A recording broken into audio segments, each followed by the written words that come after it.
So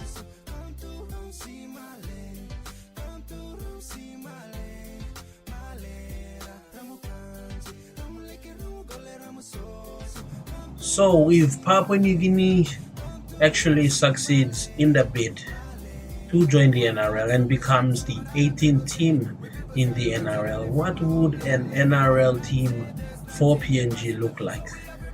So PNG has a lot of PNG heritage players that play in the NRL and have joined the national side, the PNG LNG Kumus, in tours and in the World Cup. And a lot of these players never played majority of their football here in Papua New Guinea. Most are based in Australia but are connected back to PNG through heritage.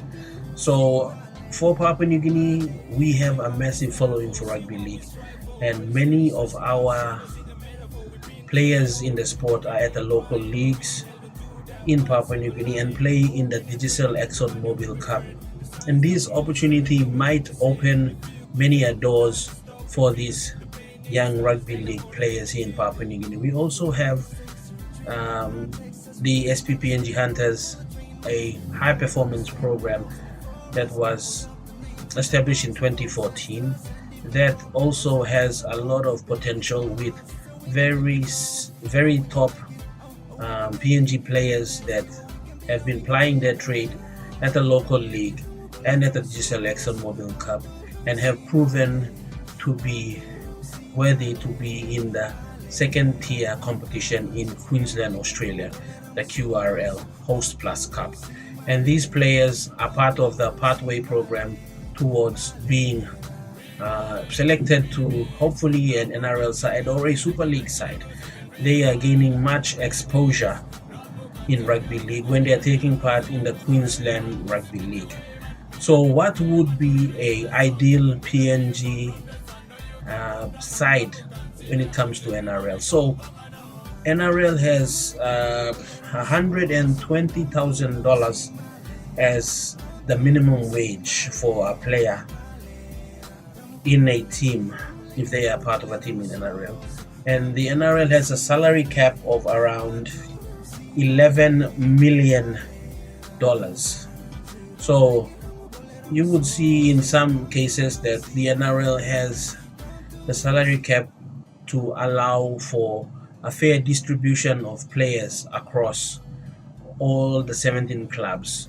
So you have to decide on your 30 players and they have to be within that salary cap that has been put by NRL. A top player in the NRL like Nathan Cleary, James Tedesco, or even Kylin Ponga can be paid around $1 million a season, with Kylin Ponga being the highest paid NRL player at the moment at around 1.4 million Australian dollars. So Kylin Ponga gets $1 million plus per season, and he is now the highest paid player in his club, the Newcastle Knights.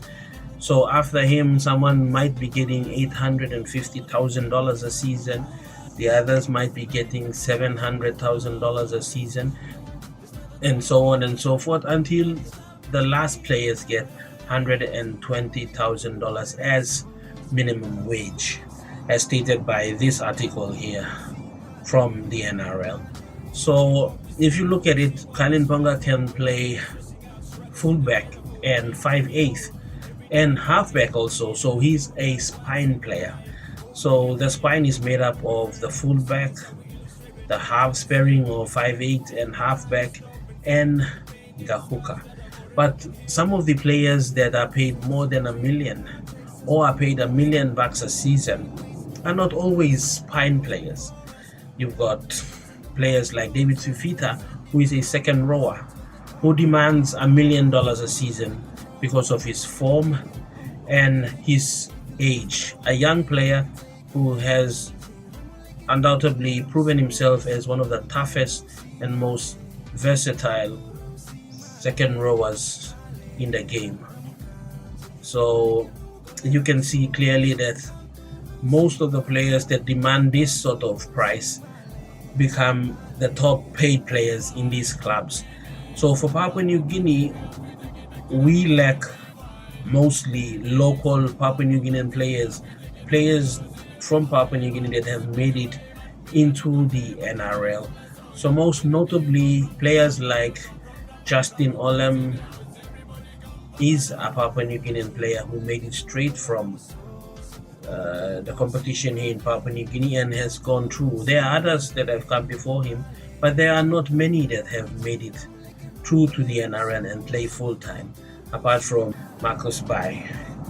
So even though Justin Olam could be a part of PNG's team in the NRL, I don't think his value at the moment is around about $1 million per season. He could be somewhere in the $600,000 or $700,000 mark. I'm not sure. I do not know his current salary. But so if Papua New Guinea wants to have the marquee players, to have a team that can be strong and competitive, it has to recruit well.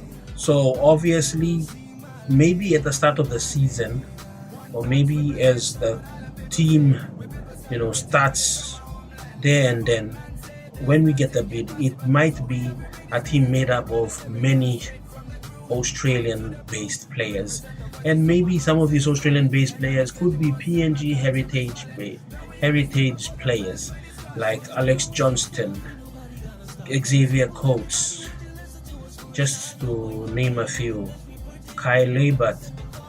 Some of these players can be in the team, but it depends. They will be paid according to their market value.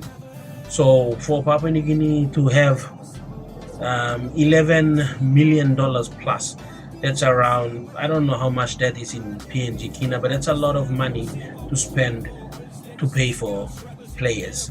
So undoubtedly, most of the players will come from Australia, but it also gives this opportunity for Papua New Guinea's ExxonMobil Cup, the Digicel ExxonMobil Cup, to step up its competition, to step up its player performances, to be marketable on that price range in the NRL, so that if PNG becomes the 18th team in the NRL, we can have a feeder club system, and we can have these players playing at that level where they can ask for that type of pay in future.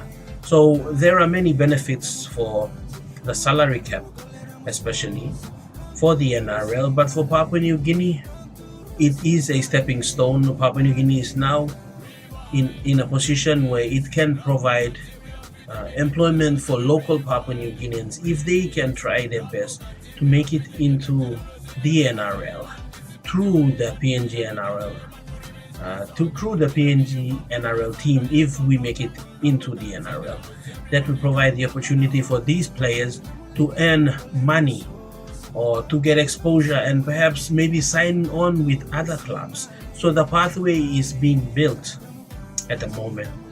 So we look forward to more good things to come. So at the moment, Papua New Guinean players might not make the $1 million mark or the 850 or the 750 mark. But hey, if we make it into the NRL, it is a positive and it is a stepping stone, no doubt.